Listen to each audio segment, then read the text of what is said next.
দুনিয়ার জীবনকে প্রাধান্য দেয়া যাবে না। ওয়ামা হাদিহিল হায়াতুদ দুনিয়া ইল্লা মাতাউল গুরুর, সম্পূর্ণ মরীচিকা। মরীচিকা দেখেছেন? দুনিয়ার জীবন যে কি জিনিস, যারা আল্লাহর পথে পরীক্ষার সম্মুখীন হয়েছে ওরা জানে।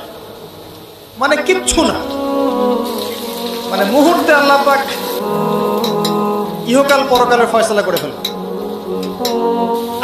আমরাও বুঝবো, এটা আমরা বুঝবো না এমন নয়।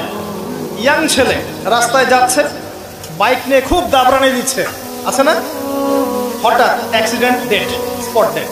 এটা দুনিয়ার জীবনটা। সারা জীবন দুনিয়ার পিছনে ছুটেছে, শেষ বয়সে হতাশ, কিছুই পেলাম না। পাবে না, কারণ আল্লাহর পথে না চললে শেষ বয়সে গিয়েও কিছু পাবেন না। যন্ত্রণা, হতাশা, গ্লানি ছাড়া। তখন দেখবেন আত্মহত্যা করে শেষ, ডেড।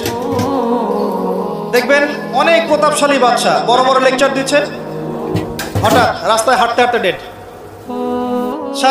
সারাদিন রাত জেনা করেছে, মদ খেয়েছে, জেনা ছড়িয়েছে সমাজে, নগ্নতা, অশ্লীলতা ছড়িয়েছে, ভাইরাস